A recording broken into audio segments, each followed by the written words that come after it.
Sound check, test, sound check, grant subcommittee of May 16th.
Good afternoon, everyone. Welcome to the Grant Subcommittee meeting for this May 16th, 2023. I'd like to call the meeting to order. A reminder that all electronic devices are to be switched to a non-audible function during committee meetings. And please note that quorum is present. We actually have all committee members in attendance today. So first item of business is approval of the agenda. Clerk, are there any changes to the agenda? Madam Chair, there are no changes, but the presentation has been added for item 5.1. Excellent, thank you. So could I get a mover and seconder to put the agenda forward for approval? Moved by Councillor Kretsch, seconded by Councillor Wilson. Thank you. Please vote electronically.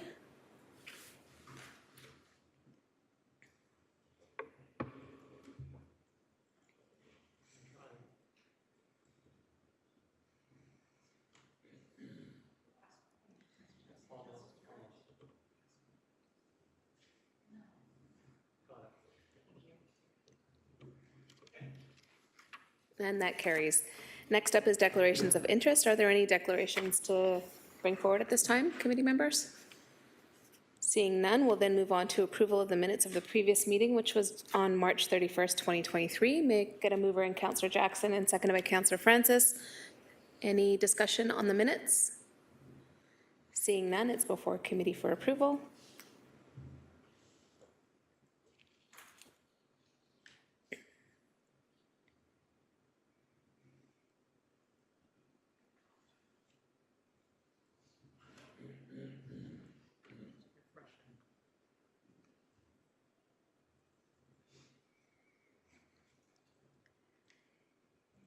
And that carries. Thank you. Over to staff presentations. 2023 City Enrichment Fund Recommendations, GRA Report 23003. Director of Government Relations and Community Engagement, Morgan Stahl, and Grants and Strategic Partnerships Coordinator, Mimi John, will be providing a presentation for committee, and I'll turn it over to the two of you. Good afternoon.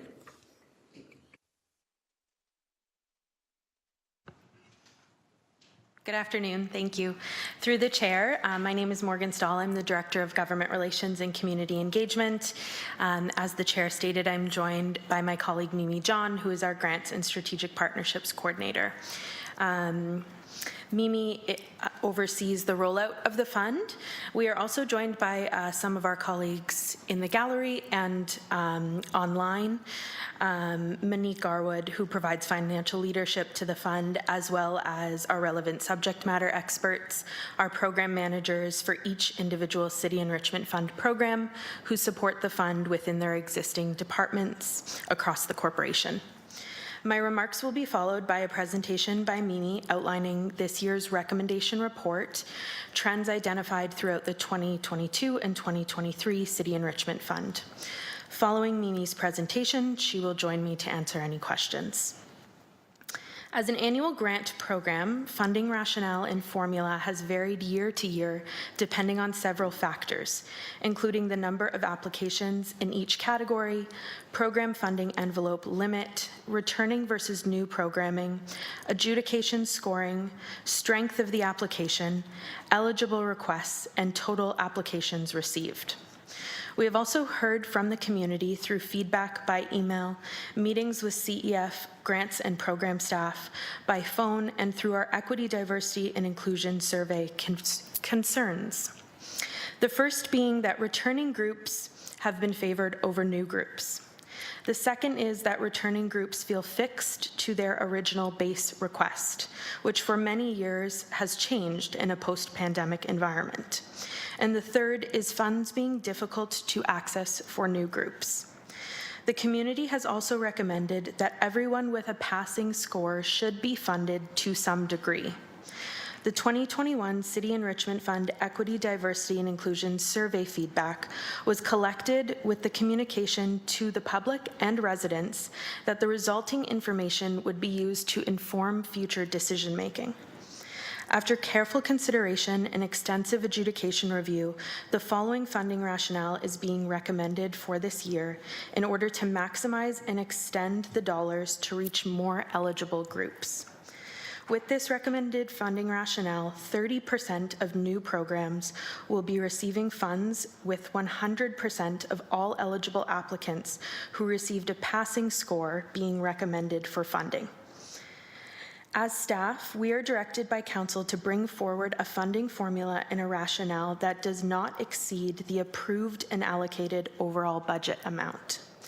The City Enrichment Fund budget allocation, as presented in this recommendation report, recommends funding allocation within the approved amount of $6,575,410. This is inclusive of an 8% increase, which was approved by Council through the 2023 budget process. This was in an effort to meet the growing need and requested demand. As in past years, adjudication committees met to review and rate all applications within a scoring system of 100. The resulting recommendations this year are intended to ensure an equitable, accountable, and transparent rationale.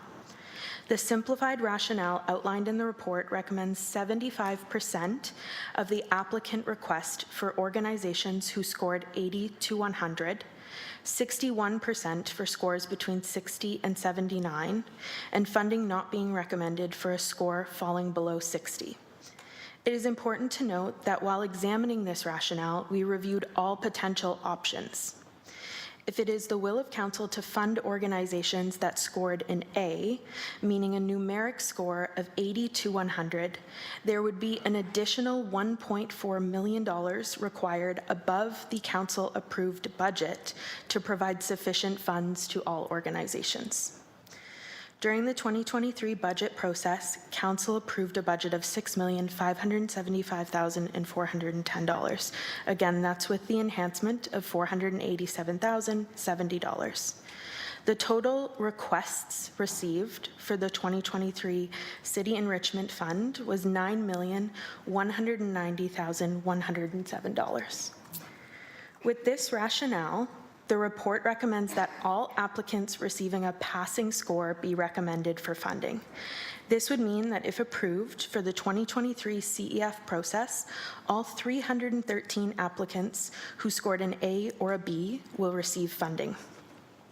This would mark the first time in City Enrichment Fund history that all eligible applicants would be recommended for funding.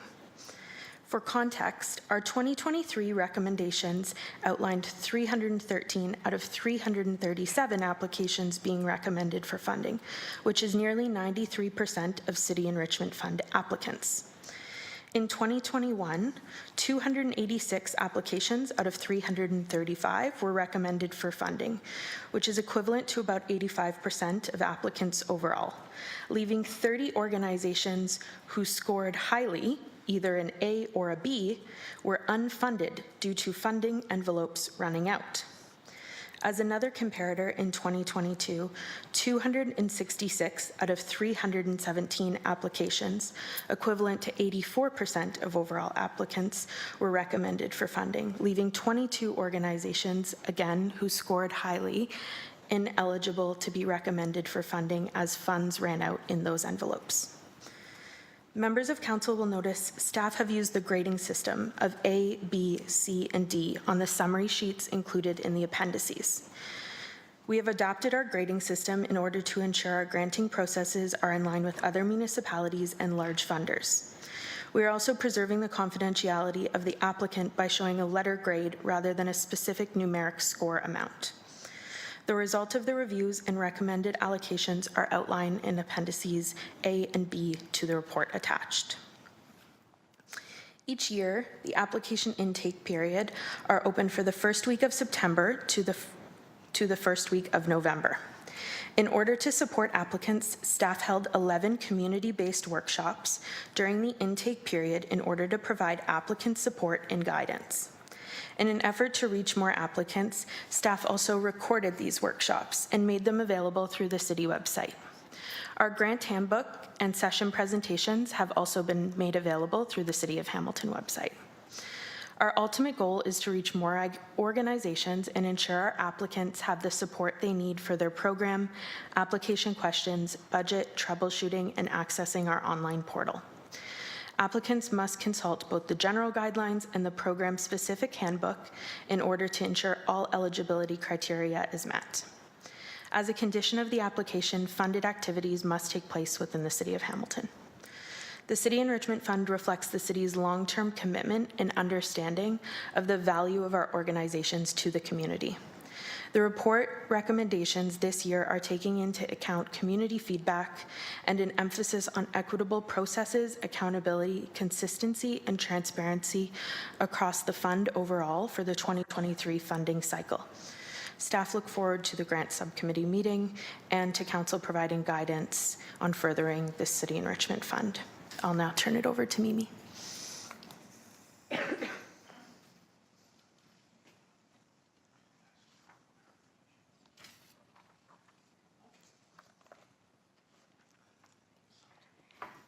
Thank you, Morgan.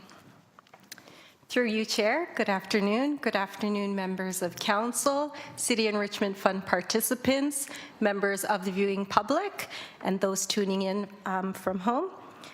My name is Mimi John, and I'm the Grants and Strategic Partnerships Coordinator in the Government and Community Relations Department.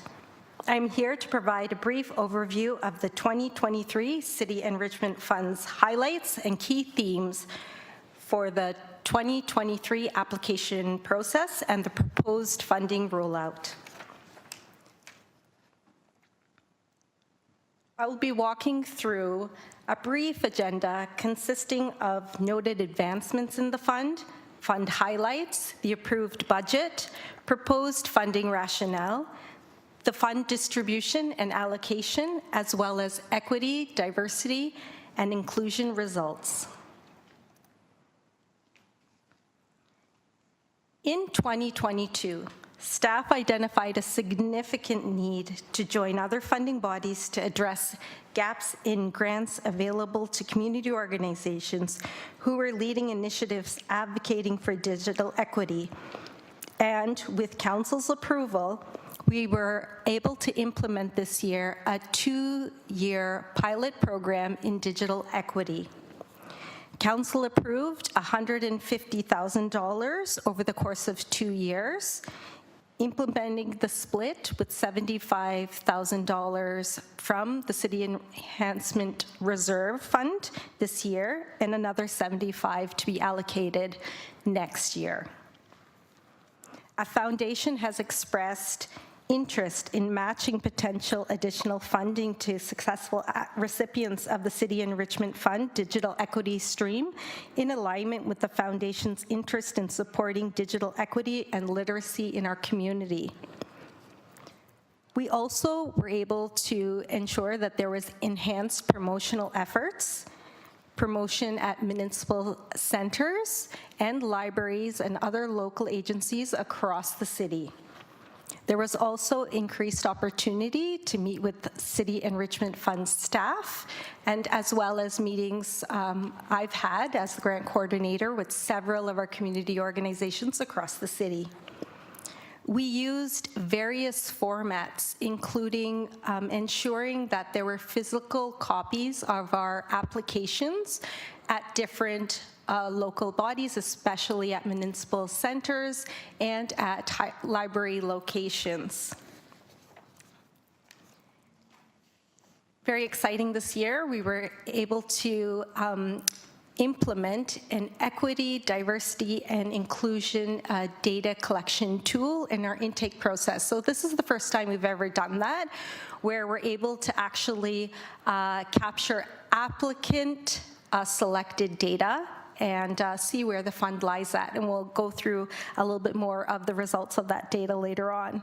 But the questions that were asked during that intake were regarding an organization's governance structure, and another question with regards to the target populations that the programs or events specifically targeted.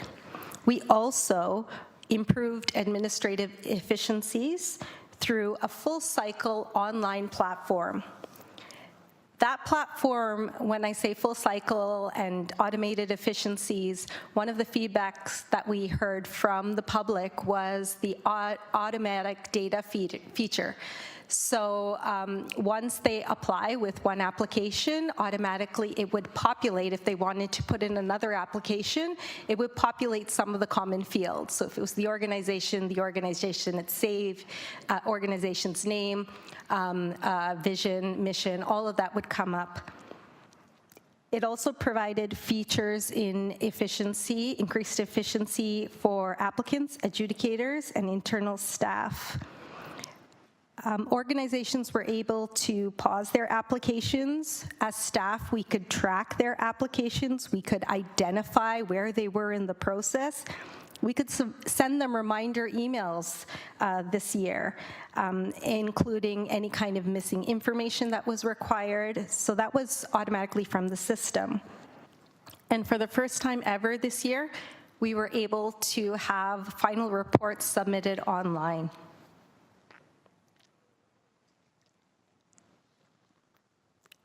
When we go through some of the pertinent highlights for this year, the City Enrichment Fund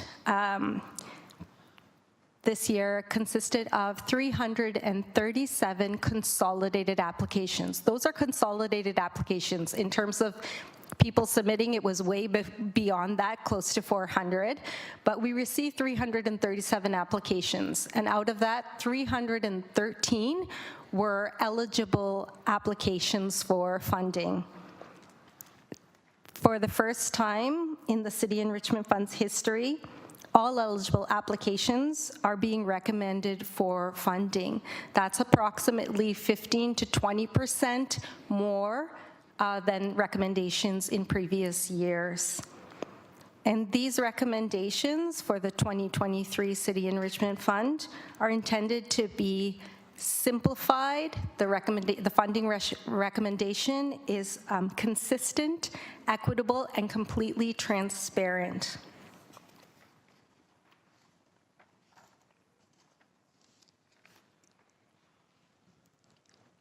On your screen, you'll see the approved budget and the breakdown of the various envelopes.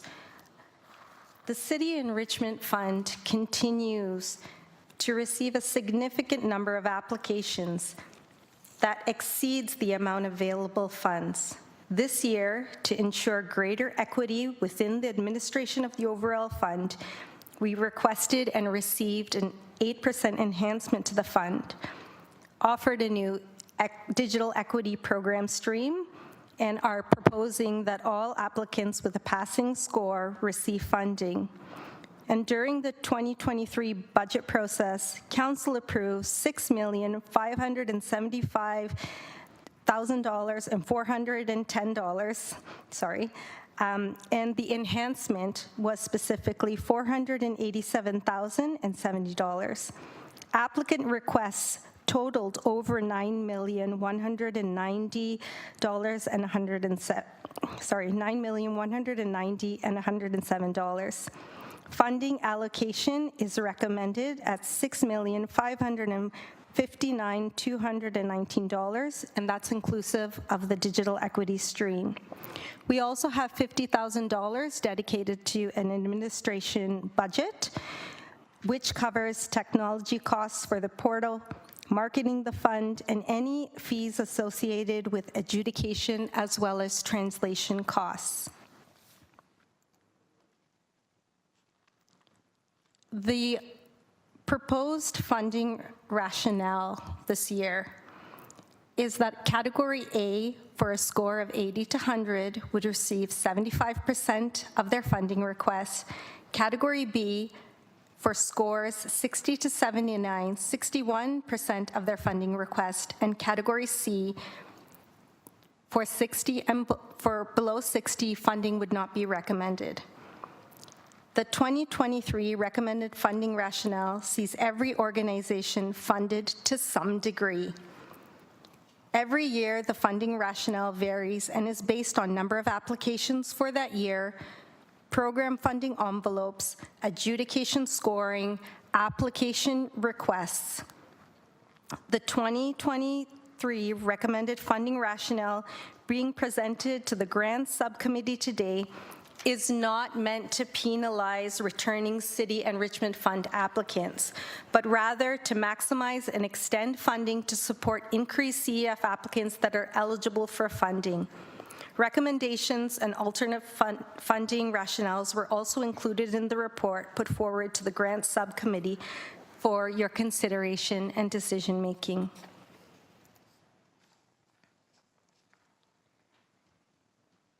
On the screen before you is a fund distribution and allocation and showcases over the past 2 years, two previous years. The recommended rationale is supporting a consistent distribution across the fund. It's important to note that, as you can see from the slide before, in 2021, 30 organizations that scored very high, were eligible for funding, had great applications, did not receive money because purely we ran out of funds. So though they consistently scored high, they weren't able to access funds. Similarly, in 2022, 22 applicants and organizations that scored extremely high, were very eligible, were not able to access funds and were not funded due to prioritizing returning applicants. Even pre-pandemic applications, there were many organizations which purely did not get funds due to running out of funds and returning applications being prioritized over new funding because we purely ran out of funds.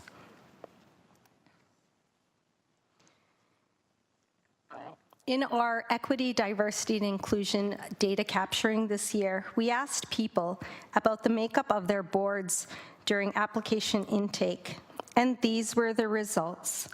As you can see, women consisted of 92%. This was the governance structure of the different organizations and their boards, and they could select all that applied to them.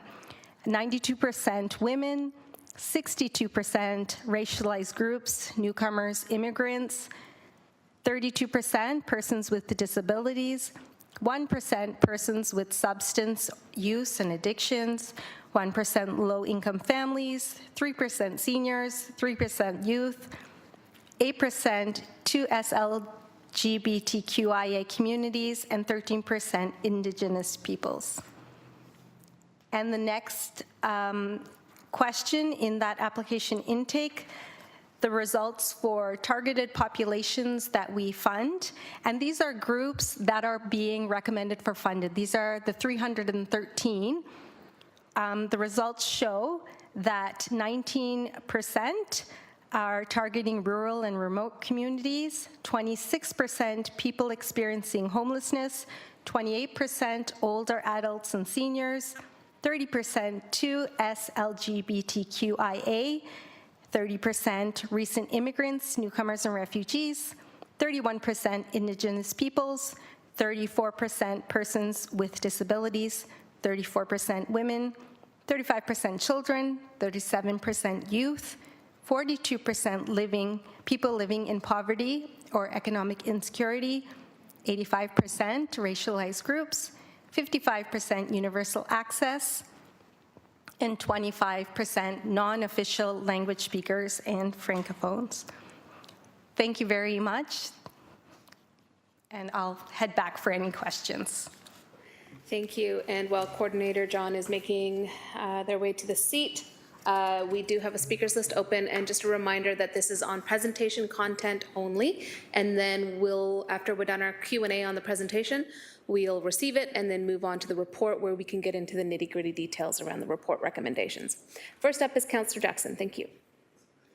Thank you, Chair Nan. And if I drift into the report, just put a big stop sign in front of me, please, because I don't mean to do that, but obviously there may be some overlap, but I'll try to stay with the essence of what was presented by Director Stahl and Coordinator John.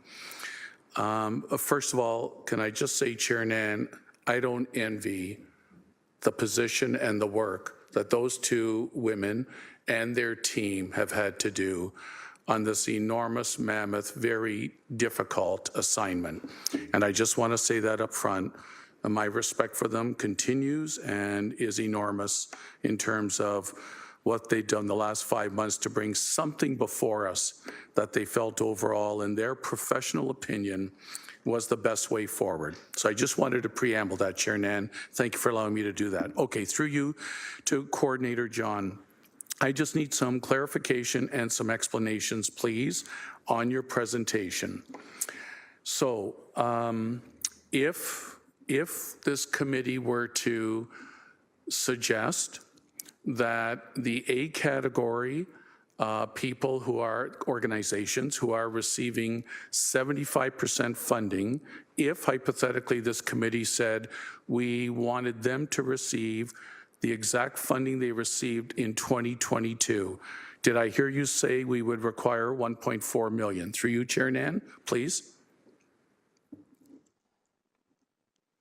Additional. Through the chair to Councillor Jackson, I'm happy to answer. It's somewhat twofold. So if we were to fund all of the organizations in the A category, the amount of funds that they requested in their 2023 application, it would require an additional $1.4 million, $19,436.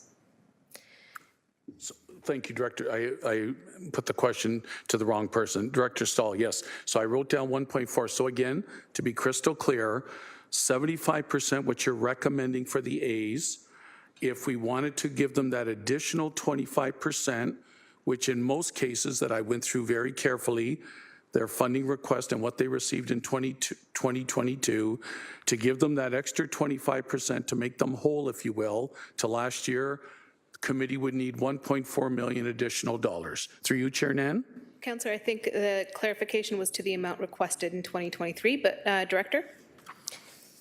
Yes, through the chair to the councillor, it is the to get them to the amount requested for 2023, it would require 1.4 million. Okay. If we were reverting back to the returning versus new and the base, that is identified as an alternative for consideration in the report. And it would also require reserve dollars. That was not, we were not able to provide a recommendation within the existing approved budget to fund. That would, I believe that's what the councillor's speaking to, is their prior year's base funding rather than their current year request. And that was included as an alternative for consideration. So that was identified in the report as alternative 2. It would be maintaining the funding level for 2022 prior year funding for returning applicants that received a passing score.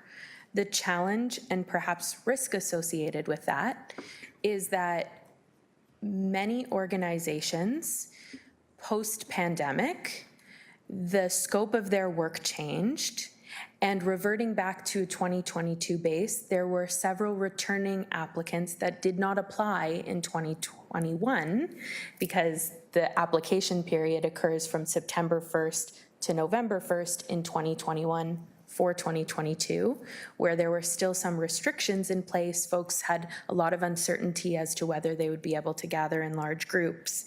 So demarcating those requests between returning versus new would see some returning groups not receive any funds.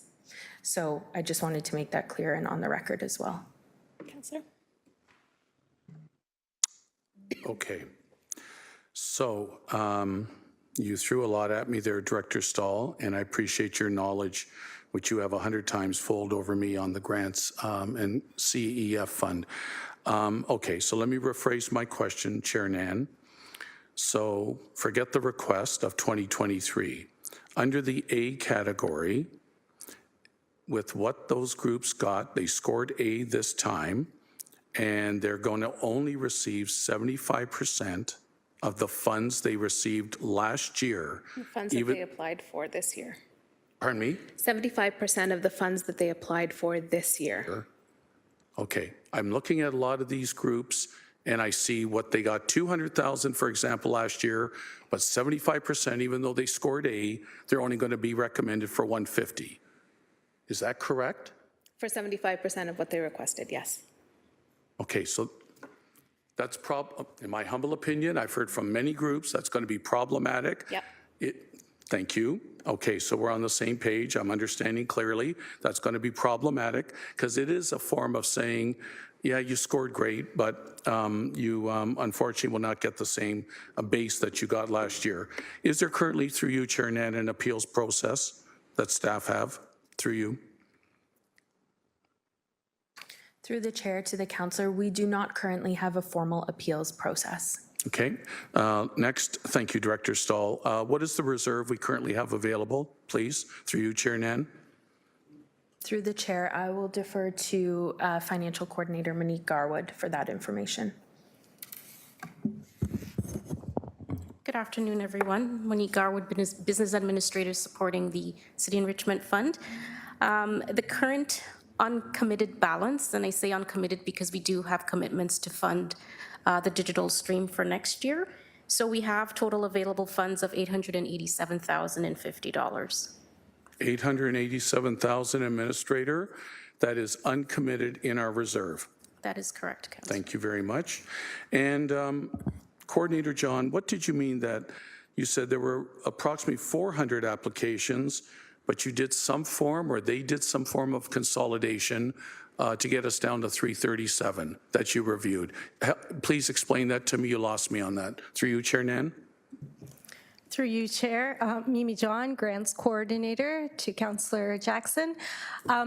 During the intake process, we often get applications who start to apply, reach halfway through, or don't necessarily complete the application or meet the deadline. So that's not a consolidated application. It didn't go all the way through. So that's what I mean by during our application intake, we have close to 400 applications that come through. The 337 consolidated applications are those applications then after the program manager review process, where we oversee all the applications that we get, actually move on to adjudication. So that's that 337 consolidated applications. Okay, thank you, Coordinator John. Chair Nan, that's it for me for now, but I have some further comments to make as we move along into the report. Thank you, Chair Nan. Thank you. Over to Councillor Crutch, and then I have myself on the speakers list as well. Thanks, and I just wanted to say thank you for your adjustments to the way that you implemented this. What I hear you saying is, look, there was a huge barrier for new applicants to access these funds. And what we ended up having was a system before, and I'll say this, I used to be a juror on the CEF for a few years, so I've adjudicated applications, been heavily involved in that process, and also someone who is part of organizations that applied for CEF funds. So I'm not saying this out of a sense of not understanding intimately how all this really works. This has been a huge improvement in both in the way that people access applications, the way they're supported, and the way that we equitably distribute the funds across both new organizations and existing organizations. And it's always been a bit of a problem, because one of the issues is that people are depending upon the city through the City Enrichment Fund to keep their programming going, to be able to do what they do year in and year out. And we become a funding source, really, for the city. And we call it the City Enrichment Fund, but lots of times it's the city's basic funding fund. We're providing that basic funding. And so I know that you already have plans to try and do things like where there's folks who have a long-standing precedent, or those who perhaps eat up a big share of the overall budget, moving them to a separate process, funding those people outright, and then being able to, again, refocus next year on these plans. I just want to say, I think this is really important work, and we're seeing the impact of that work in the final graph of the chart that you put up there, was that the distribution is getting to more of the priority populations that we want to serve, the folks who have adverse impacts, those who haven't been able to access these funds as much in the past. The outcome is that we're seeing greater access for those folks. And that's the only question I have for you is, could you comment a bit on that? Like, I didn't see the sliding difference between perhaps a 10-year trend or a 5-year trend of where we're seeing the impact, right? I'm presuming you included that slide because it was something you wanted to share that was showing that there's been an increase or an improvement in that. But if you could unpack that a bit more, I'd appreciate it in terms of what the impact of the process has been on seeing an improvement to serving the community more broadly. Thank you for the question. Perhaps through the chair, I'll start and then turn it over to Mimi if she has anything to add from a trend perspective. When we look at the data collection in some of those graphs, the challenge is we actually didn't have much data to compare it to because it's the first time we're capturing it. And so we can make assumptions based on what we know about organizations and what we know about who they serve. But until the introduction of the EDI survey in 2021 and including those 2 EDI-related questions in the intake period, we actually don't have much to compare it to from a over 10-year type trend. When Councillor Kretsch spoke to the difference in organizations that have been longstanding or receiving funding from the city for a significant period of time, there also is a policy within the guidelines, a funding phase out policy, that once organizations have received funds for a specific amount of time, that at some point they will sunset. And I know we have been asked about that in the past, and there is an item on the outstanding business list about that. To this point, I don't know that there are any organizations that we have phased out. Returning applicants and existing organizations, as has been discussed today, rely on the city's funding, and for some it is their sole funder. And so within these recommendations, we are not recommending any organizations be sunset or phased out at this point. We are simply recommending that all organizations and all applicants be treated equitably. Perhaps I'll turn it over to Mimi if she has anything further to add on the EDI front. Thank you, through you, Chair. Just a segue into what exactly Morgan said as well. It's important to note when I mentioned the prioritization was over returning applicants to new applicants. Year after year, we had more and more returning applicants. We did not have the budget go up. It remained the same for many years. So it was going towards returning groups. And in terms of the trend, that showcases that new groups did not have access to those funds. And in terms of the EDI data, it just so happens that with the evolving community over the past few years, the new organizations and groups which have come into the city, the diversity and evolving population that you see in the city who is applying for the fund, they happen to be new groups. And in the past couple of years, in that chart, which I showed that we were not able to fund some of those organizations, it had just so happened that those were new organizations and went along the lines of equity, diversity, and inclusion groups. Thank you. If I may add just one more thing through the chair. When we're speaking about new groups, it doesn't necessarily mean that it's a new group to Hamilton. It just means that it's a new applicant to the City Enrichment Fund. So it may mean that the group has existed in the city for 20 years, 50 years, 100 years, but they have never been able to access funds from the city. So they are treated as a new applicant. So I just wanted to clarify that definition. Councillor? Thanks, it's really helpful. Appreciate the honesty, but it's not having some data. So this is as robust as we might like it to be, but we have to start that data journey somewhere. And so I'm glad we're starting it now because I think it's important to measure the impact. I also wanted to ask you about a question I've received a lot, and I think you've answered me by email, but I think it's worthwhile saying so publicly to better understand and unpack this, is about the 75% threshold, right? And so in your remarks, when I listened very carefully to what you said council approved certain direction, and as part of your communication with the groups, what you'd said to them essentially was, we're going to be using that direction to make decisions about how we implement funding. But it may mean that many people didn't know in advance of their application that this would be the outcome, where we'd have these bands and these specific allocations with specific percentages. Could you speak to that a little bit more clearly, and to understand exactly when groups were made aware of that, how they were able to understand how the criteria would be reflected on their ask? Because every one of them, of course, comes forward with a funding request as part of a budget, and they say, look, based on the budget of our events and based on how much we're going to spend, here we are. And I have one follow-up question from that. Thanks. Through the chair to the member of council, generally groups find out what they are being recommended for when the report becomes public on the city website. And pre-pandemic, I would say the rationale was fairly consistent. We would often rely on the prior year's base as a benchmark for organizations. Post-2019, that became more of a challenge because asks changed, requests changed, programming was adapted due to COVID. And so we really struggled, even last year, to come up with a rationale that was consistent and did not jolt the community, but still remained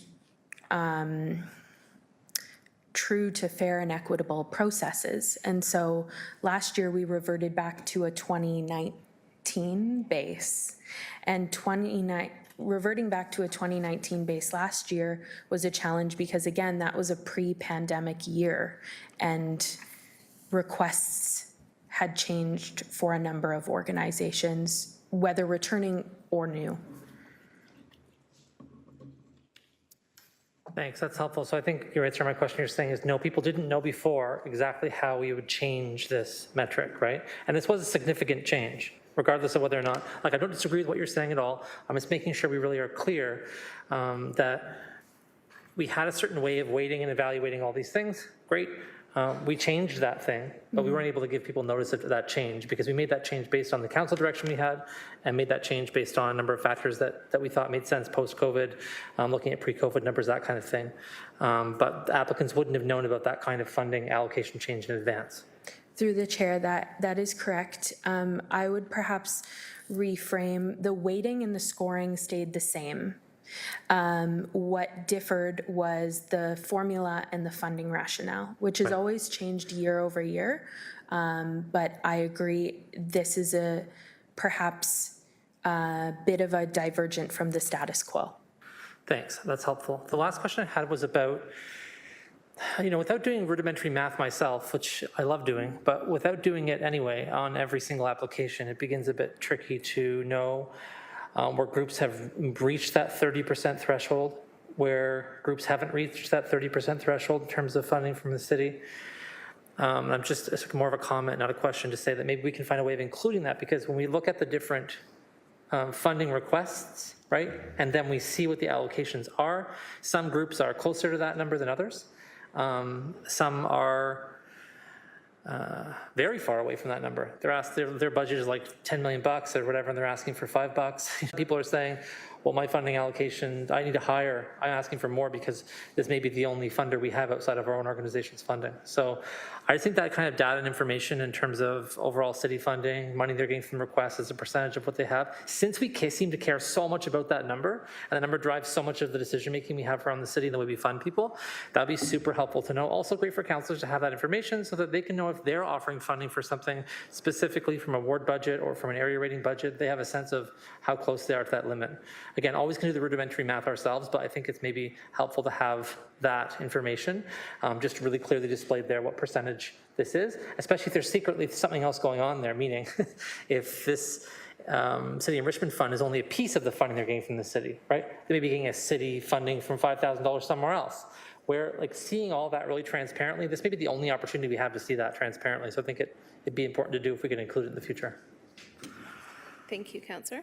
Through the chair, may I ask a clarifying question? Sure. Would the expectation be that that be something that is included then in the face sheet, that there is a perhaps supplementary field where we would include the percentage of their budget that is being recommended for funding? Yeah, that's exactly right. So I think that would be helpful to see because it's a rule that we use to weigh how we fund these organizations. So I assume we already have the information is my point. I know you evaluate that in terms of deciding, right? If someone asks for 50 grand and their budget is 60 grand, you're not going to give them 50 grand in any circumstance because it's already above the 30% threshold. And so I think it's important just to identify that throughout because I think that it helps us sometimes if there is ever an appeals process, whatever, it will help in guiding those who perhaps a group of those who've received a very low ask versus a group of those who received. I just think it's important to have that information in a sortable field that we can click and see, hey, what is this, right? What does this look like? How much of the ask is this, that kind of thing. Does that make sense? Through the chair, that makes sense. Thank you. And if you could just hold on to keep your microphone on, Councillor, I'll ask you as Vice Chair to assume the chair. So through you, again, I just want to reiterate the big thank yous and congratulations to staff for not only understanding the assignment, but fulfilling the assignment.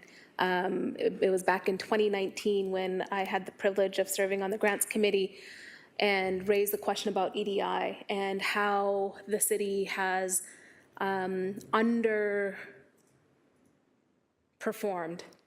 in supporting communities and organizations specifically that were addressing the needs of equity-deserving residents and those who've been adversely impacted, and the way in which perhaps the city had been adversely keeping a funding formula moving forward that disadvantaged certain organizations and applicants from even coming forward.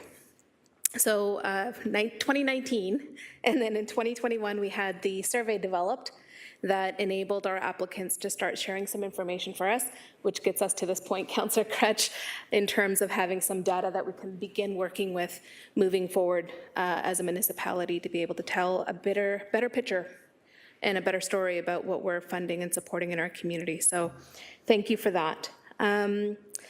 My questions are on slide 8 and 9. So I just wanted to clarify, slide 8 showed a wonderful chart wheel that had women, I think, in a gray field that was significantly large, and then all other equity-deserving communities after that. Was that all applicants or just the eligible applications? Through you, Chair. Through the chair, that wheel is applicants we have recommended for funding.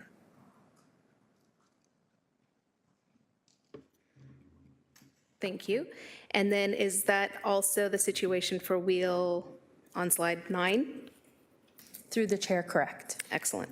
I just wanted to confirm that. Thank you so much. So in the discussion about pandemic-related needs increasing, that was referenced in the presentation and subsequently answered by some of my colleagues' questions,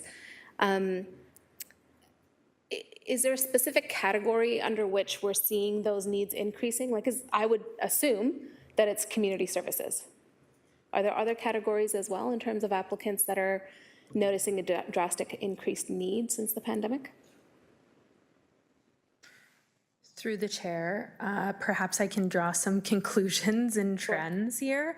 I would say it's increased in community services, particularly the organizations that were providing frontline or essential type services throughout the pandemic, shelter, food security, things along those lines, as well as the community's culture and heritage and the arts operating in many of those areas, they run festivals, events. Their programming was heavily impacted by lockdowns and the inability to gather in large groups. Thank you. And so for those organizations then that have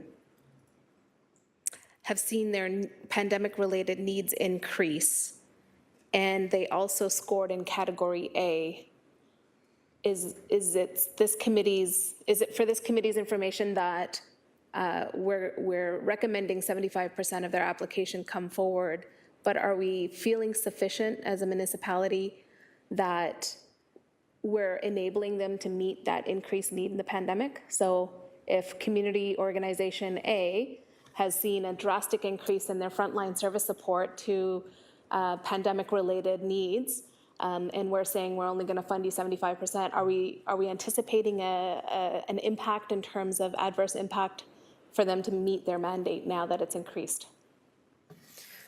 Through the chair, perhaps I will provide an example.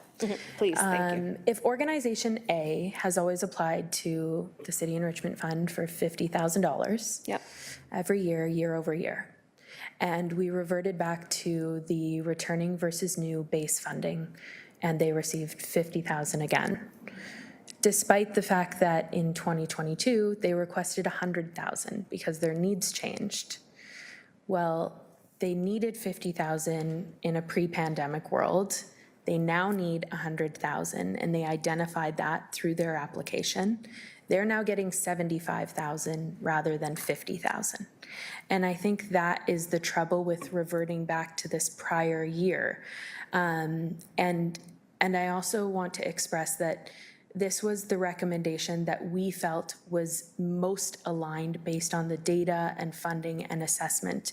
And so the alternative for consideration also demonstrate that those are options. We can go back to that prior year base if that is the will of council. But when we're looking at organization A and they score an A and they articulated the need based on pandemic or post-pandemic environment, under this new rationale, if that need was articulated and expressed, they would receive an increase if the request met that threshold. Does that make sense? I think so. Okay. Yeah. Yeah, and I would say through you, Chair, that I appreciate Councillor Jackson asking about whether or not historically we've had an appeals process.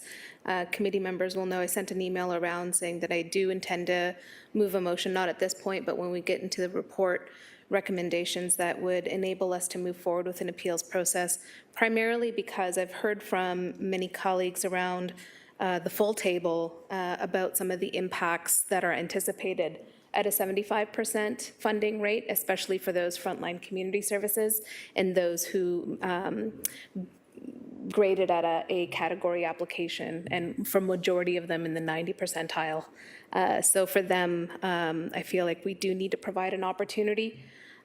So I'll ask further questions around the appeals process in the recommendations report component of the agenda. I'll take back the chair. Councillor Jackson, second time. Thanks, Chair Nan, and I appreciate your motion. They'll be coming forward on appeals, which I'll strongly support. Can I just get clarity, since it's been asked by a colleague, through you to Director Stahl? Did council approve the 75%? Because I've heard that we approved the new direction, and staff, listening to council's approved direction, went to the community and told them that direction. Can I just get the 75% component clarified, please? Chair Nan, through you. Through the chair, the 75% in the category A is staff's recommendation in this report. Okay. Other than the report going public on the city website and organizations reaching out after seeing the funding formula, there is no mass communication that went out to individual applicants or all applicants based on the funding rationale. That was not a directive of council, that 75%. It is the recommendation of staff based on utilizing the full amount of the allocated budget and attempting to fund all organizations that scored a passing grade. No, Director Stahl, thank you so much for that clarity, because I'm being asked over the last few days by some groups is saying, Tom, how'd you approve a 75? Where'd you get that? And I'm like, okay, let's get that clarified at committee. So Director Stahl, I appreciate, again, best professional wisdom and judgment based on as much equitable distribution as you could provide. I think, Chair Nan, what I'm missing on these slides where all the programs are identified, the columns I'm missing, which really would help me, is the 2019, the last full year, if you will, of full utilization, full participation of any of the organizations, what they received from the city in 2019, and a 2022. Coming out of the pandemic, I think last year was kind of halfway out of the pandemic, the last half of the year returning to some form of normalcy. Is that, pending what happens today, I mean, that would be important to me, so that I look at Supercrawl, for example. They requested 200,000 this year. The 75%, they're only going to get 150,000. Did they get more than that in 2019? And what did they get in 2022? Through you, Chair Nan, is that possible that staff could provide that if committee were to have another meeting? Director Stahl, please. We're just deliberating. May I have a moment? Please deliberate as long as you need. Thank you.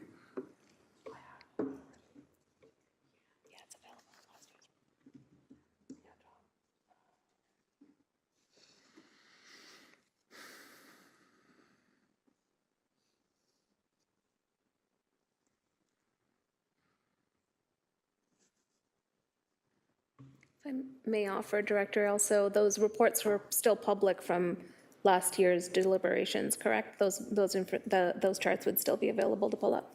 Correct, and I believe we pulled we have a list of the reports for the last 5 years. The challenge is we don't have it in the form that the councillor is requesting. We could pull the information for 2022 ahead of AFNA on Thursday, because typically grants gets ratified at AFNA. The challenge is we could not with 2019 unless we scheduled a further meeting. We would have to go into each individual face sheet and create an Excel sheet, which is all possible and within reason. It would just require a supplementary grants meeting for us to review the 2019 levels, but we have the 2022 column that we could add ahead of AFNA on Thursday. Thank you, Director Stahl. I appreciate that open-mindedness and willing to do it, and I understand some of the logistical challenges, and I know staff want to help the organizations, Chair Nan, get this money into their hands, whatever the amount would be, as soon as possible, but I need to make as informed, as intelligent a decision as possible. And for me, the 2019, 2022 data would be really helpful. Last thing, I just want to say to one of the colleagues who spoke about the 30% threshold, please, Chair Nan, I hope we're careful in saying if you want more than 30%, sorry, you ain't getting it. And if that impacts your organization and you don't go forward, too bad, all the best in the future. So I just hope we keep an open mind on the 30% threshold. Thank you, Chair Nan. Thank you, and that exhausts our speakers list, so Councillor Catch, second time, no problem. Thanks. Just wanted to, I'd asked that question in advance, actually, Councillor Jackson, about what does a 5-year history look like, and so I have a little bit of that. And I wanted to just make a point that I think is lost slightly that may be useful saying, and I agree with you about this point about 30%, and thanks for clarifying. So, the 2018 funding rationale saw if a group had a rating greater than 79, they get 100% of their funding request. Same thing happened in 2019. In 2020, if they had a score of 80 or above, same thing. New programs got 75% of their funding request. returning programs got a 2% increase over 2019. So I didn't quite read the whole thing out from the previous, but I'm saying that 75% thing has existed for a couple of years in terms of its for new programs. Am I right in understanding that correctly? Because I just wanted to make sure we close that gap on understanding. And what is then the significant difference between what we did in 2020 and 2020, 2021, 2022, and 2023? Like, what is the significant difference? Because that 75% number shows up in those years, but what's the significant difference this year? Thank you. Through the chair, so that 75% and 70% in some years shows up for new programs, but not returning. So the difference between the formula this year is that it is being, our recommendation is that this consistency be applied for all groups. Great, that's really helpful, and just understanding that little nuance. Thank you so much, appreciate it. Thank you. So now that exhausts our speakers list on the presentation. If we could get did I get a mover and seconder? No. Mover and seconder to receive the presentation. Moved by Councillor M. Wilson, second by Councillor Crutch. Thank you both. Electronic vote.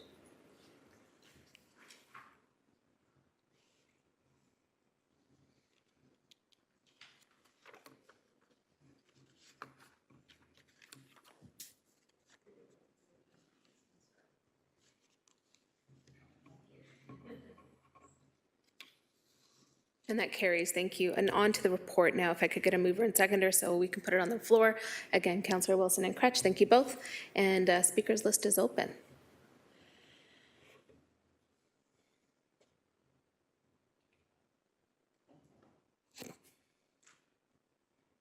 Okay, we have Councillor Crutch, or sorry, Councillor Jackson and myself on the speakers list.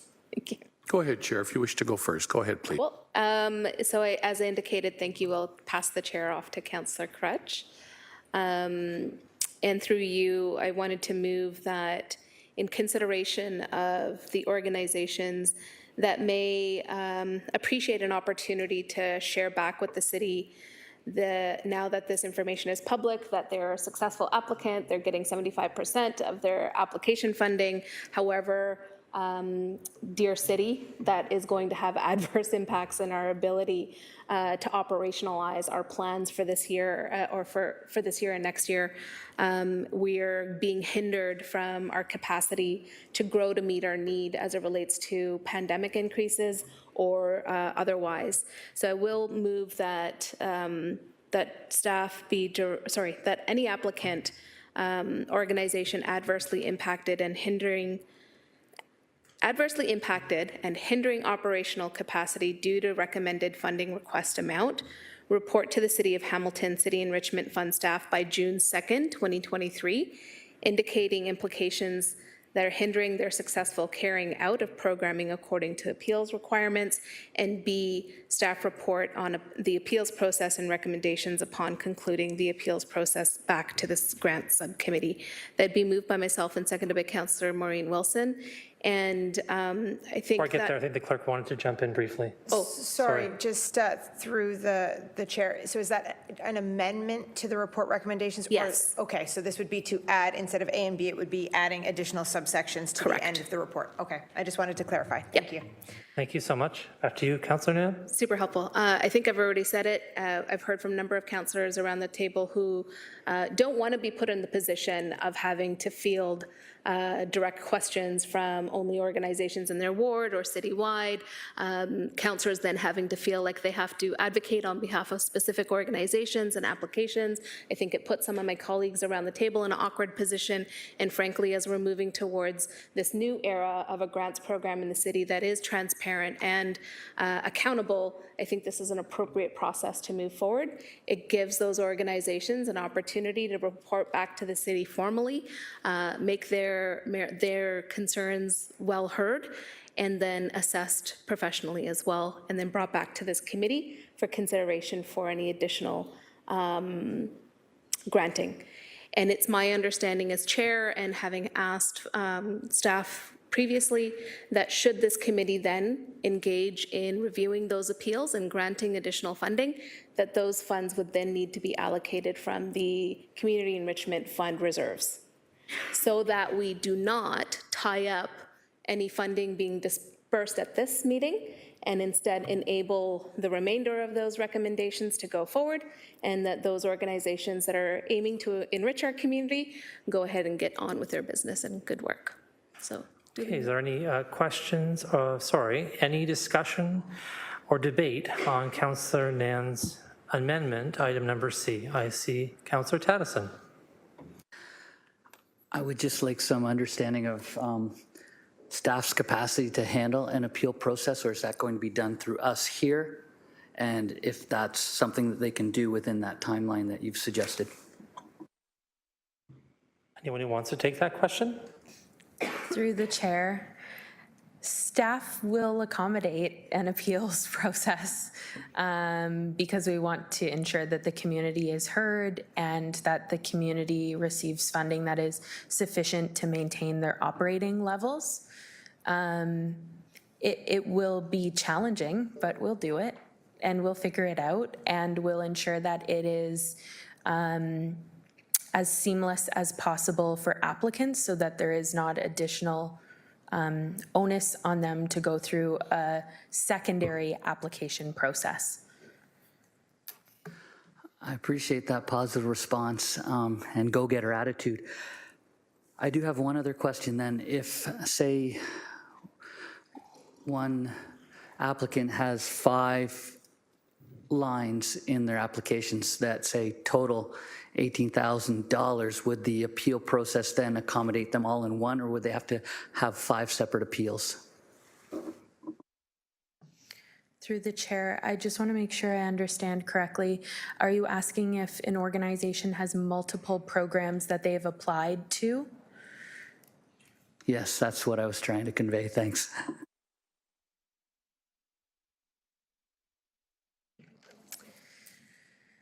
Through the chair, because the City Enrichment Fund is based on individual programs rather than overall operating budget, an organization would then identify through the appeals process which specific programs they were looking to appeal the decision on, or which programming would be hindered based on the 75% threshold or 61% threshold in some instances if an organization scored a B rather than an A. Thank you. No more questions. Councillor Maureen Wilson.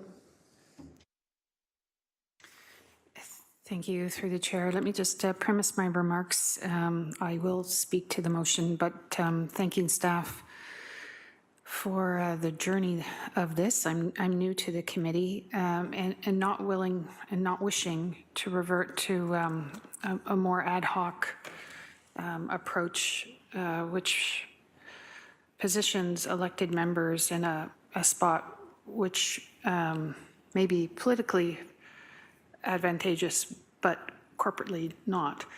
If I could ask through the chair to the representative from finance, the status of the reserve, how is that fed? How did it get to that size? How is it fed? What is its future status? Is it continuously fed, or is that 800 and some thousand it? Through the chair to the councillor, the current balance in the reserve for the last 2 years due to the pandemic, we had a lot of unspent funds in the operating budget. And so at year end, we did have a recommendation that the unspent funds be transferred to the reserve specifically rather than going to the city's overall reserve. Thank you. Prior to the pandemic and some of the unused funds because of the pandemic conditions, what was the size of the reserve? Do you recall? Through the chair. Through the chair, the reserve target balance is 5% of the operating budget, which is about 300 and some thousand. And so the reserve balance was always below that target, only because of the pandemic, or since the pandemic, when we had large surpluses remaining in the operating budget, that the reserve balance grew this much. Mm-hmm. Thank you, Chair. Thanks. And next I recognize Councillor Jackson, and then we have Councillor Beattie. Thank you, Acting Chair. So can I just get clarified? I'm fully supportive of Chair Nan's motion as an amendment. Through you to Director Stahl, can I just get clarified? So hypothetically, we approve the appeals process, 60 organizations appeal. Are staff doing a screening and an assessment of the 60 and bringing to committee the 25 they feel merit a hearing before this body, or are you bringing all 60 before us? Through you, Acting Chair Kretsch, please.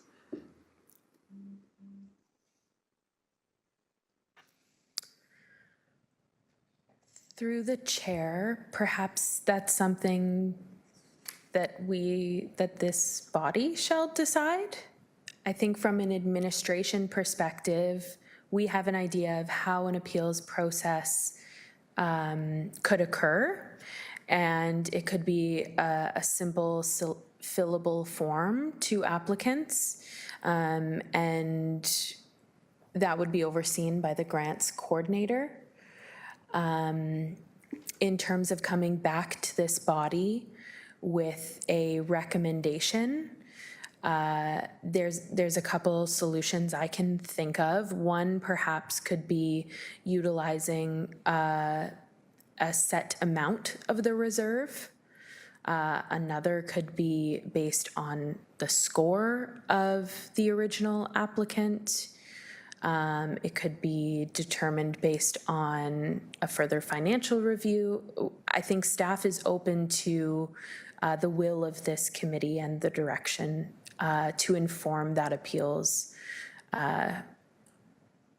assessment, perhaps. Thank you, Director Stahl. Acting Chair Kretsch, could I possibly ask through you to Councillor Nan what her intention was? Yeah. I think that'd be the best answer I could get. Thank you. Through you, absolutely. It was my intention to focus on Category A applicants that were being impacted adversely. And if 60, let's make it a small number, if 30 from the Category A appealed through staff, was it your hope that all 30 would eventually be before this body? In some form, yeah, and it would be my kick at the can that it would be merit-based, that those organizations that were ranking higher in scoring would then also rank higher in the appeals process as well. Okay.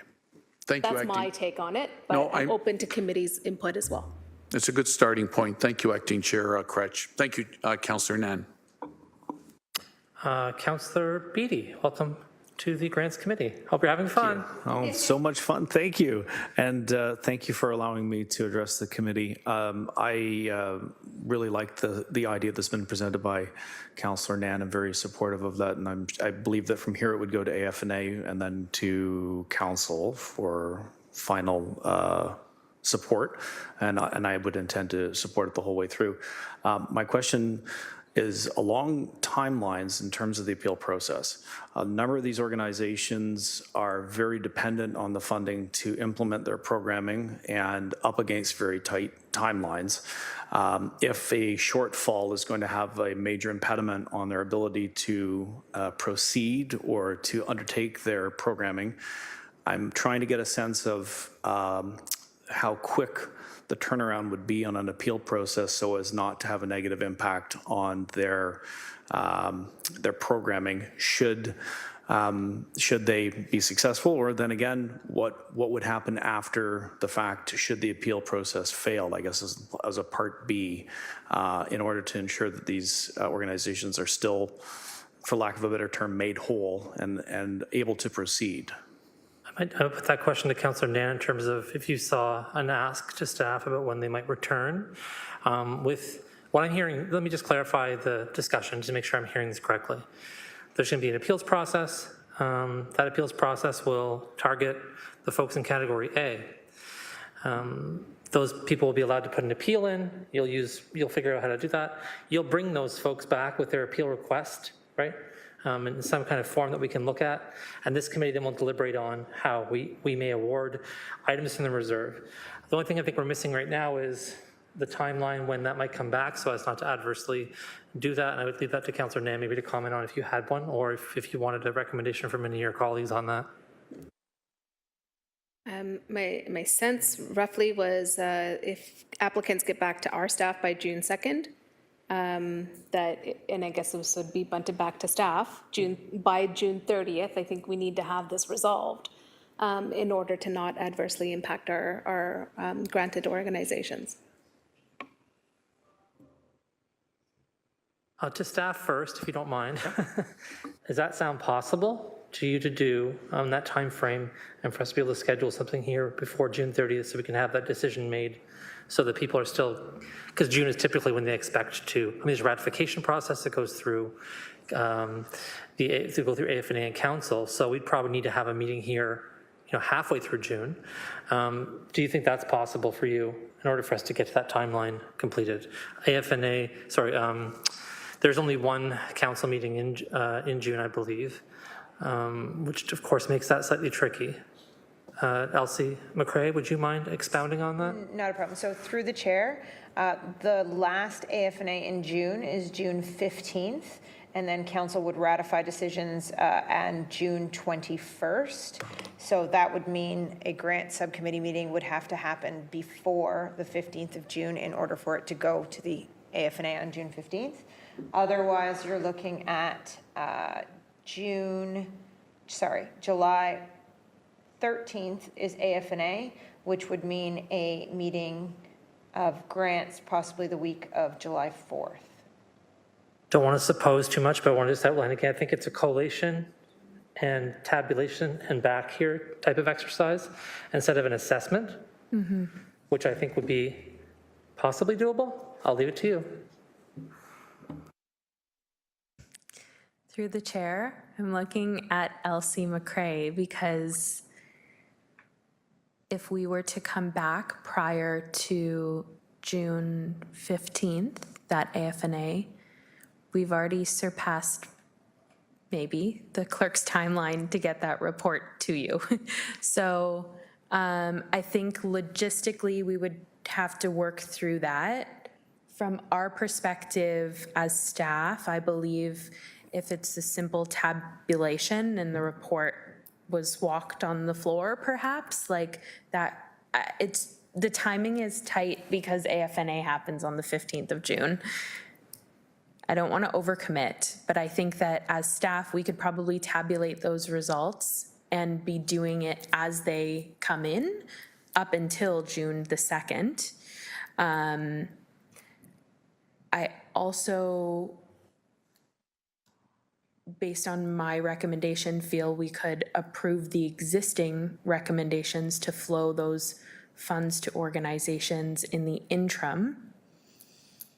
I don't know if Can I ask maybe the clerk, just to expedite this slightly, could I ask the clerk, when do you think the timing would be that they'd need to have a report ready for? So through the chair, the struggle with AFNA on the 15th is that is a committee week. So in essence, from June 12th to the 15th, it's all standing committee meetings. So we're a bit dependent on the time that they adjourn in order to have another meeting like it happened today.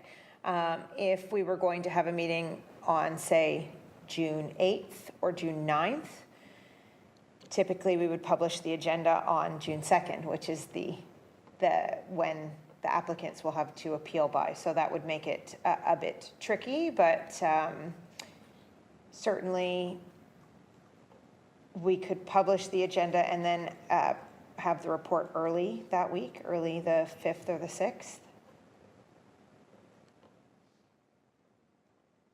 Okay.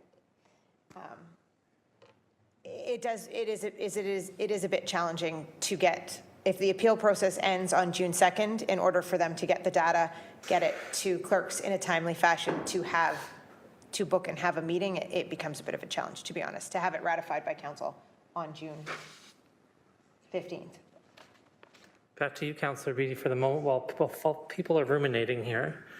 While the ruminations begin and continue. Councillor Beattie, did you have anything you wanted to add or any other questions that we could? I think that, by the time we go through this process, through you, Chair, by the time we iron out this appeals process. It'll be well-informed and up and operational for the following 2024 cycle. Smooth as silk, no problem. It sounds like there may be some complications as we iron out things for the 2023 season, which I think is, perfectly normal for implementing new systems. Completely understandable. Given that there could still be the need for those type of individual cases to be pleaded by the individual counselors in an interim basis until this appeals process is up and running, is what I would gather may need to happen in the interim. But I don't want to predispose that. I'll shoot to another question. Before you get to a new topic, just want to flag that the June 13th Planning Committee agenda is similar to today's Planning Committee agenda. So the Grants Committee could meet again after planning on June 13th, which would buy everyone, I think, the time they need. Just going to say so into the microphone again while people return to their chairs and further ruminations continue. June 13th Planning Committee meeting looks like it'll be similarly short, and there will be time in the afternoon for a grants subcommittee meeting, at which point we could assess the appeals then, which I think would be a short enough time frame possibly, because again, people are expecting the decisions in June anyways, usually. So that would put us to June 21st for a decision time, which wouldn't necessarily need us to do much more than have an appeals process. Over to you, Director Stahl, if you think that's reasonable as a time frame. Through the chair, Elsie McCray and I were just chatting about potential alternatives, one of which was having the recommendations go directly to AFNA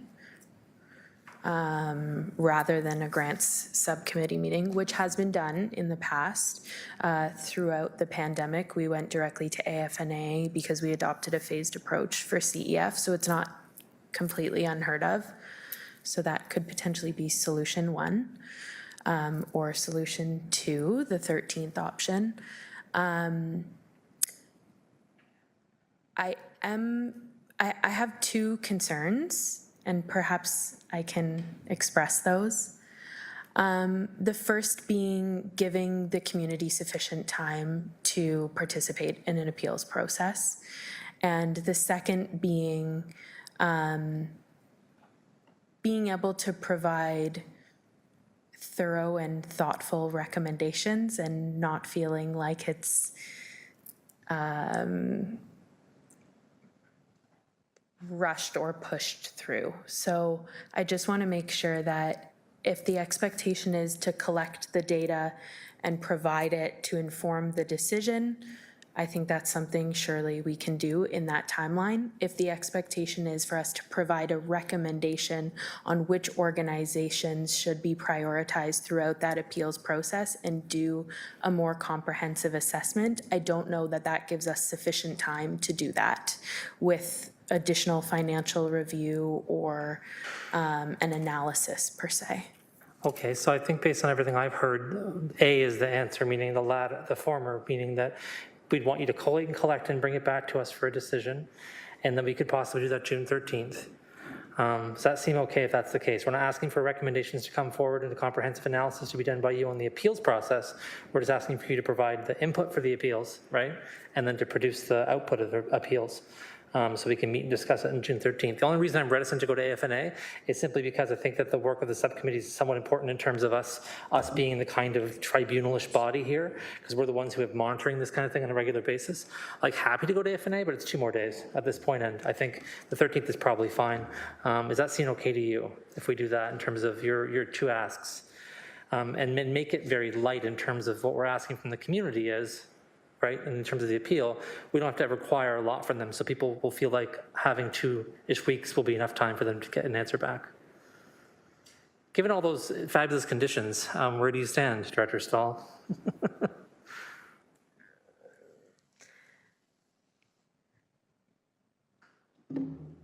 Through the chair, I think that it's feasible based on this conversation. I think it's feasible.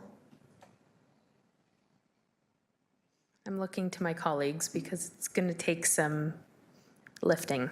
And we appreciate that. It's a bit of a unique situation, and we appreciate that there is some lifting going on here. So heartfeltly, if you can make it happen, great. I'm sure everyone would appreciate it. What would that mean the public reports would be due by? I'm not going to continue with the weeds. You guys can sort this out on your own. Seems like there's a plan to go forward for the 13th, and there's enough time there to do this. Councillor Beattie, did you have a secondary question? Thank you, and I appreciate the dialogue. I didn't understand that onion had so many layers, so thank you for thank you for unpacking it. My secondary question, the appeal process has been spoken about in terms of the A-level applicants. There may be some that don't fall into that category that may wish to appeal. Is there any contemplation for B-level applicants or some other appeal process? I'm curious as to the thinking of the mover. Thank you for the question. Given the circumstances and the need to maintain some integrity, I think, around our appeals process, correlating with our overall scoring mechanism, I think the weighting matters. If organizations have taken the time to submit a thorough enough application and they didn't know that they would not get 100% funding, having put in all the good work and having a 90-something application, for me, that merit-based approach is, I think, the fairest thing that we can do. In terms of category B, organizations that are receiving slightly less this year, you make a good point. My only concern becomes our reserve and what are we actually able to fundamentally fund at the end of the day. We have a finite amount of $887,000 that enable us to do something this year. And I am fearful that if we go into category B applicants, that we're not going to meet the need.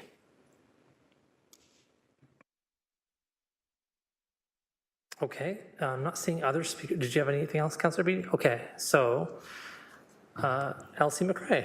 So through the chair, just for clarity on the subsection, it'll be H on the amending motion.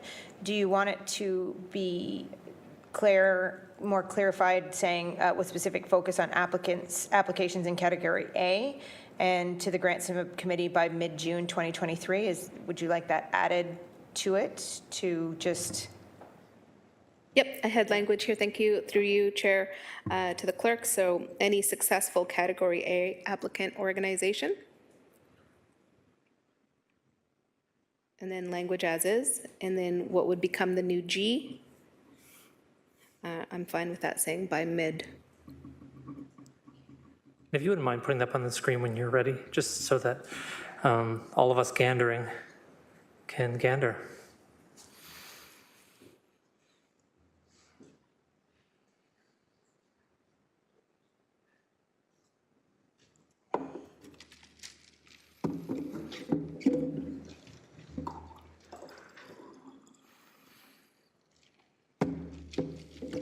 Those tuning in from home know the live stream is not frozen. We're just waiting to assemble some of the last minute amendments. And once we have those all together in the same shape and form you expect, they shall appear. They are appearing now. These are the two.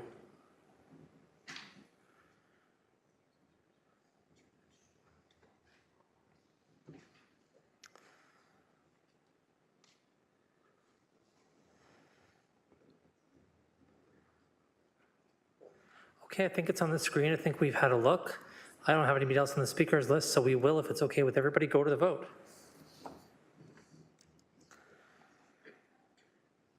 Oh, I apologize. Let us please wait a moment, because Councillor Maureen Wilson wishes to speak to the item. Councillor Maureen Wilson.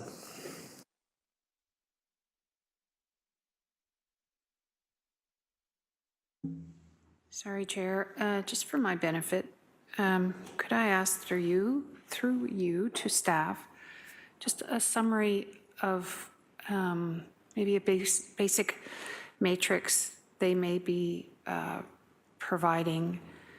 I have just a slight discomfort that I don't wish, it is that tension between elected representative responsibility and political involvement in a process that needs to uphold principles of trust and confidence.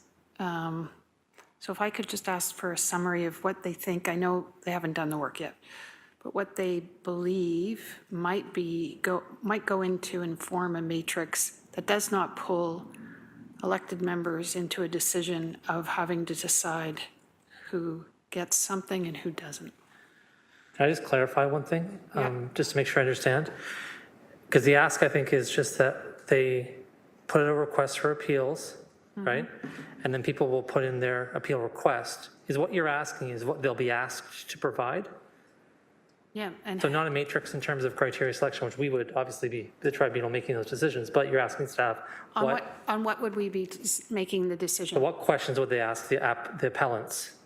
How would we be making a decision? So not that. So not what questions they're asking the appellants, but on what basis we would be judging the responses? Or staff, yeah. Right, so just to clarify the motion from Councillor Nam before I turn it over to staff, they're not making a recommendation. They're just going to be giving us the information they collect, and then we'll be making the decision. That's the current direction that Councillor Nam has provided through her motion. So does Say that that last clarify? part. Yeah, so the current direction to staff right now, according to the motion that's on the floor, is that staff will ask the question based on the wording in the motion about, would you like to appeal this? Staff will then ask probably a couple of questions. I'm going to make some stuff up here now, so bear with me. Question number one, how much do you want? Question number two, why? Or whatever, right? Those are the questions. Then we get that data here as a committee, and based on that information, we make a decision as to what appeals we might grant. The direction is not to ask staff to then take the information and make a recommendation as to what we should do. That's currently where we sit.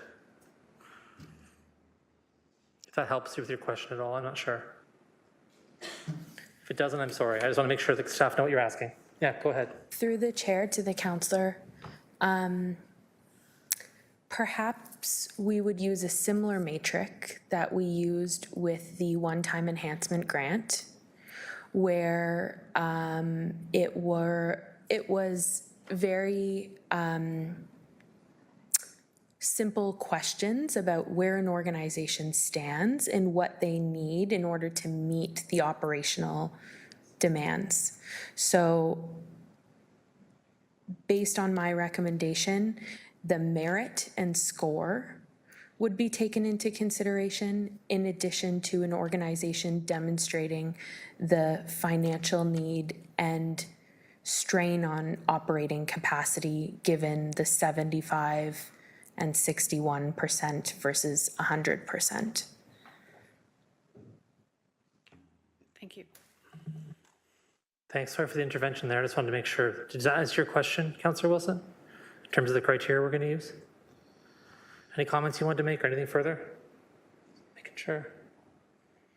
Okay.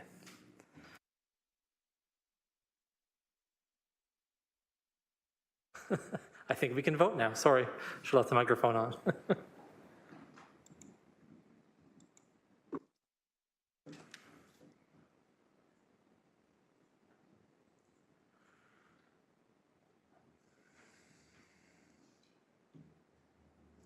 And that vote carries 6-0. And now we'll take the chair and give it back to you, Councillor Nam. Thank you. The floor is still open. Any further comments or questions on the report? Councillor Jackson. So Chair Nan, I have a motion that I distributed to all members of committee in advance, and I'm just trying to ask when's the appropriate time that I could put it. It's involving the 4 Santa Claus parades and the challenge that all 4 parades are having. And of course, staff are here and available to reaffirm the difficulty of the Santa Claus parades, but I'd like to get this motion on the floor. I have a seconder, but you tell me the appropriate time, Chair Nan. This would be it. Okay. So I did have it, Elsie McCray? Sorry, my apologies through the chair. Is this then a further amendment to the report recommendations, or is this a separate motion? I was under the understanding it was a separate motion. Okay. I'm just looking for clarification. I don't want to upset the process, so let's get clarity. A separate motion? Through the chair, I believe Councillor Jackson's motion identifies an amendment to the report, to the recommendations. apologies, that to was not my understanding. four organizations outlined in the recommendations. Excellent. Okay. My apologies, Councillor Jackson. I just wanted to make sure we were on the right track. Always appreciate procedural guidance, Elsie McCray, and thank you, Director Stahl. So if I could do it now, Chair Nan, thank you. So moved by myself, seconded by Ward 11 Councillor Mark Tattison, the 2023 Hamilton Santa Claus Parade, Bimbrook Santa Claus Parade, Stony Creek Santa Claus Parade, Flamborough Santa Claus Parade. Whereas the 4 parades events are longtime holiday season community offerings, whereas the 4 parades have been receiving annual grants from the CEF, from the City of Hamilton, to support planning and delivery of the events for many years. And whereas the local parades require higher levels of city financial support to be successful than the CEF 30% guideline allows, therefore be resolved a CEF 30% maximum funding guideline be waived for the 4 parades in 2023, that the differences between the requested amount and CEF funding scoring guideline amount be funded from the CEF fund reserve number. There for the record, for the 4 applicants below, Hamilton, Flamborough, Stony Creek, and Bimbrook. C, that a grant of $50,000 be approved for the 2023 Santa Claus Parade. D, that a grant of $15,000 be approved for the 23 Flamborough Santa Claus Parade. E, that an additional top-up of $1,365 be approved in the form of a grant for Stony Creek Santa Claus Parade. And F, that an additional top-up of $1,250 be approved in the form of a grant for the Bimbrook Santa Claus Parade. May I make a couple of comments, Chair Nan?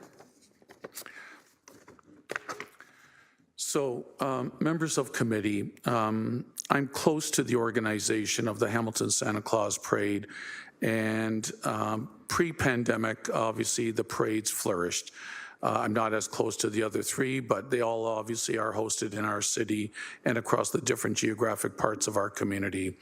And the pre-pandemic, the Santa Claus parades primarily flourished to the largest degree they could and received historical funding from the city.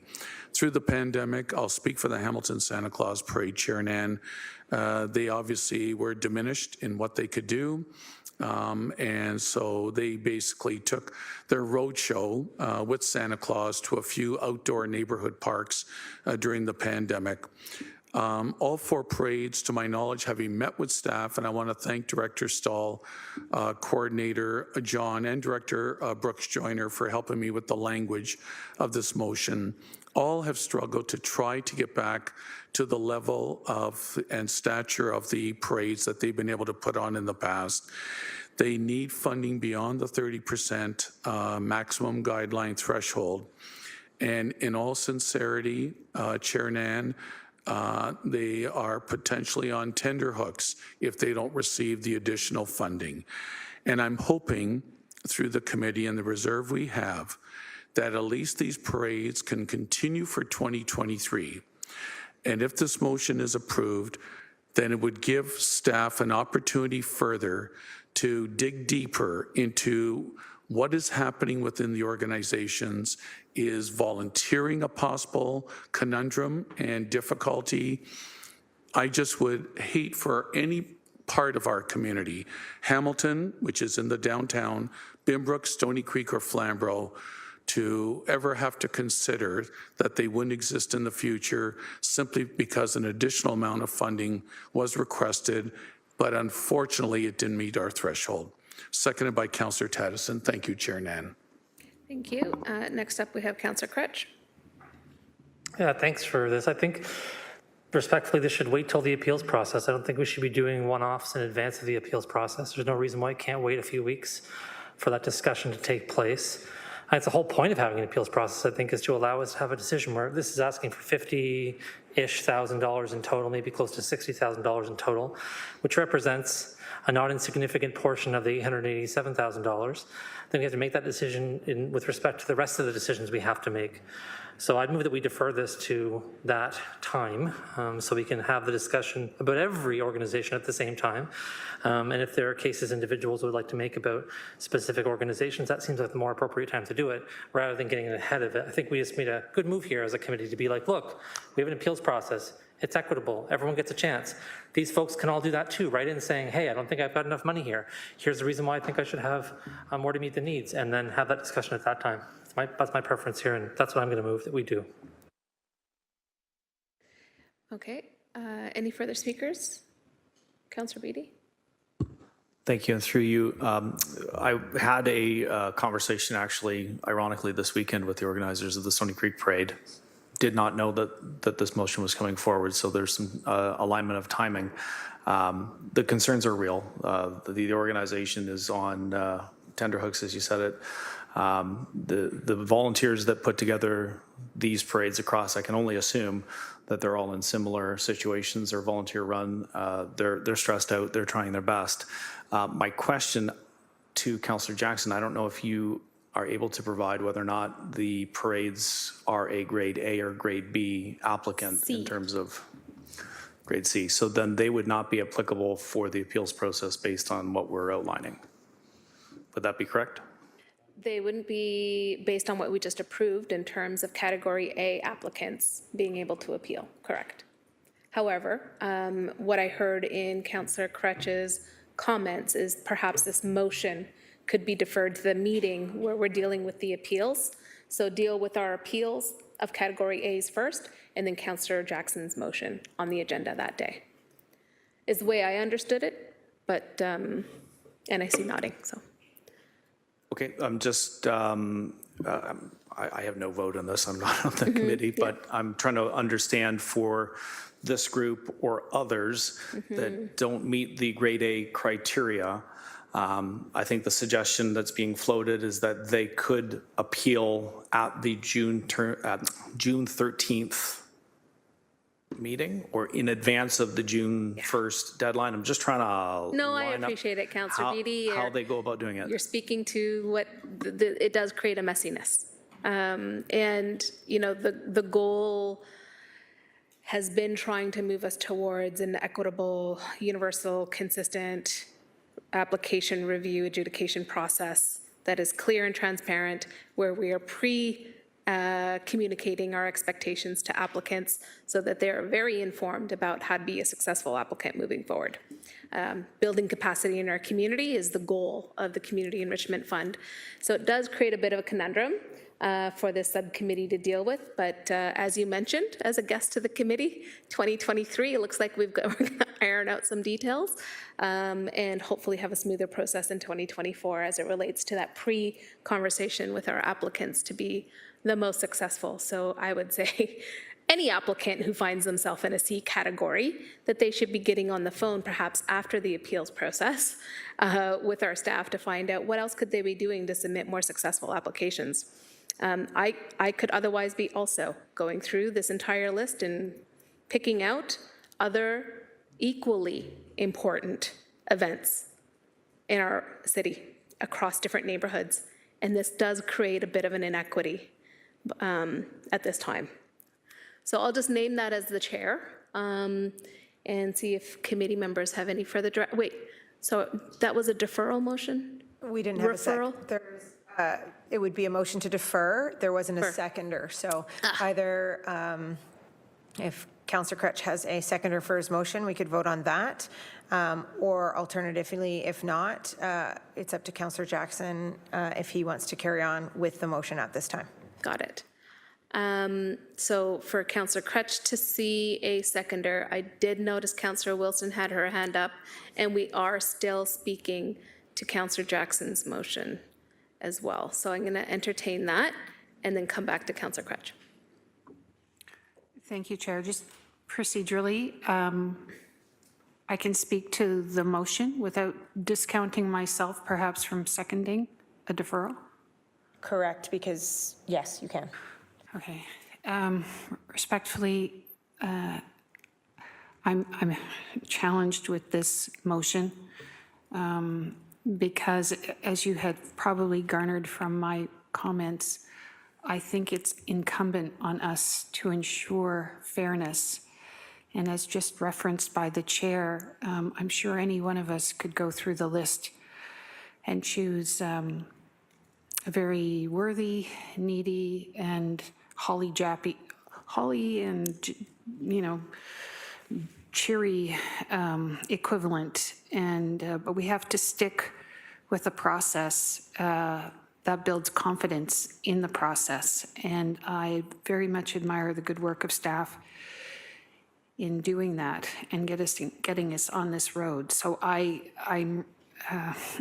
don't think support for this motion would be in keeping with those values and that practice.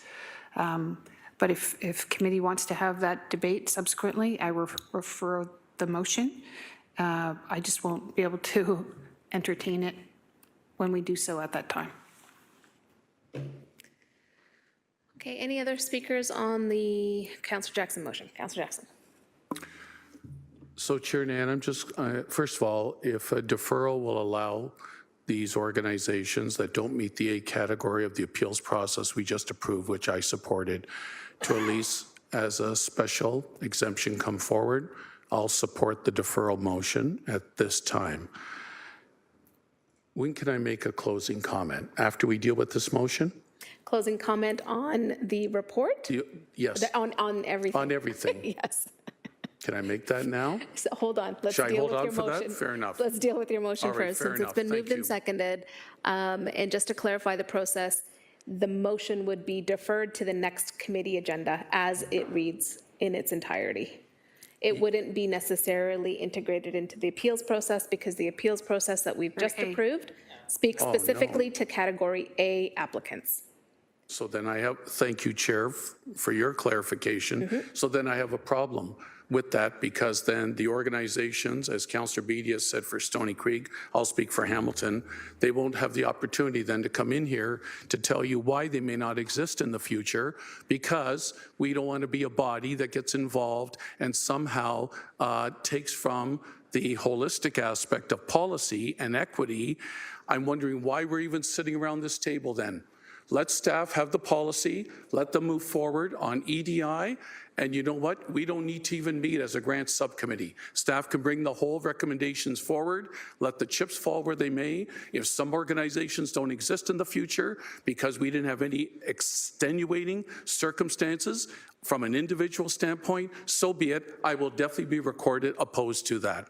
Thank you, Chair Nan. I'm sorry for getting a little bit emotional, but I'm just trying to understand if we're strictly beholden to policy that we have set and no longer wanting any form of bringing community concerns to the table because we have now set a policy threshold, that's going to be very difficult, and there's going to be organizations that will fail under the new direction.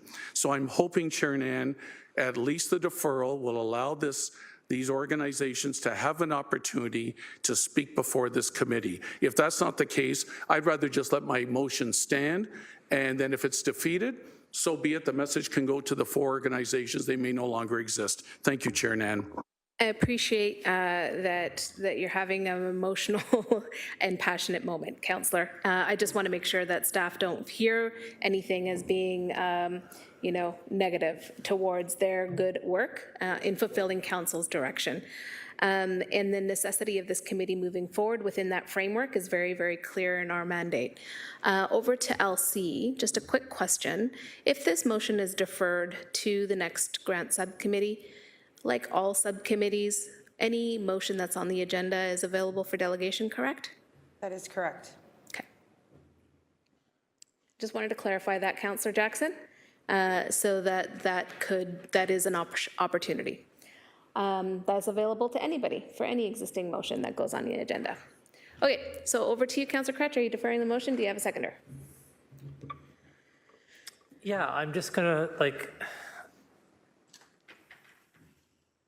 take a moment here, a pause, to collect my thoughts better. So deferring them, any one of us can bring a motion on any of these subjects at any time we want to, right? So we can bring a motion to council. What I don't understand is if this is a notice of motion or a motion, because the only reason I'm asking that, Councillor Jackson, is because when I got the copy circulated to me, on top of it, it said notice of motion. So I got personally confused. The reason I ask is because if you're looking for people to have input about this motion, right, then what they could do is you could just withdraw it and bring it back in time for the next committee meeting, and then they could have a chance to delegate on the subject. I'm saying to you, if that's, go ahead, sorry. Sorry, so through the chair, I didn't distribute the motion. And the reason it's a motion and not a notice of motion is because it is referring to the item on the agenda today, so it doesn't need to be a notice of motion. That's super helpful. Okay, So thanks. if you defer it, if committee's will is to defer it to the next meeting, it will just automatically be placed on the next agenda as a motion. Right. And so I'm not seeking to tell Councillor Jackson what to do with his motion. I think we've all talked about it. If you want to bring it back for the next meeting and have a chance for the folks to come and delegate and do that, that's your prerogative. So I'm not going to move a motion to defer. It seems like you have the decision in front of you. If you want to bring it back at the next meeting and have folks delegate and have a conversation about it at that time, you're welcome to do so, I suppose. That's your right to withdraw and bring it back. So you're withdrawing your Yeah, motion to defer? I think we all know what's up here, right? So happy for Councillor Jackson to choose his own adventure. Okay. So, okay. So we're back on speakers list on the main motion. Over to you, Councillor Francis. I just want to say all we're doing here is delaying the inevitable. These are fantastic organizations. They mean a lot to the community, and the volunteers that have put this on, they hundreds of hours. I'm more than happy to support this. I have no idea why we're going down this road of delaying the inevitable. Thank you. Okay, so the motion has been moved and seconded. Councillor Jackson? So, Chair Nan, I am willing then to withdraw today, but I want to be crystal clear on June 13th that I resurrect my motion, bring it forward, and I will be notifying each of the 4 parade organizers to delegate that day. Is it your understanding and your leadership that that will all be in order? Because I don't want any member of the committee to go, Councillor, that's not what we approved in the May meeting. So can I get that clarified, please? Sorry, I was typing through the chair. If you're asking, Councillor Jackson, if your motion can be added to the June agenda, absolutely. I can add it right now or as soon as I create the meeting. Secondly? And then should someone wish to delegate to that motion, they would simply have to follow the city's delegation process, fill out the form online. That would have to be done before noon, 24 hours before, or the business day before. So if the meeting's on a Tuesday, it would have to be done by noon on Monday, the day before. Thank you, Elsie McRae. So I will withdraw today, Chair Nan, and I will ask Elsie McRae that I will be putting it on the June 13th, and I'll notify the 4 groups so that they can legitimately, legally, transparently delegate. Thank you. Thank you. Okay, so now back to the agenda. We have moved on the amendment. Did we need to do a final motion on the report recommendations as amended? As amended, yes, Thank please. you. And I do have Councillor Wilson and Councillor Kretsch as the mover and the seconder. Great. So it is before committee as amended.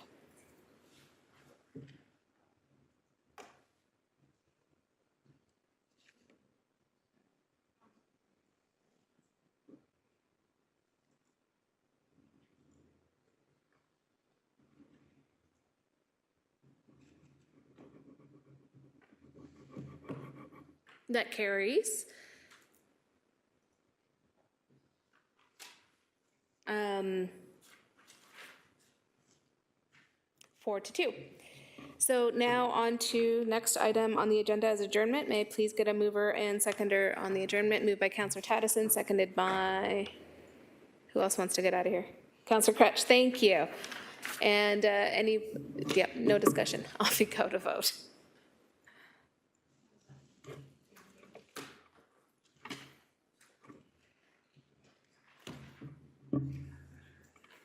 Carried?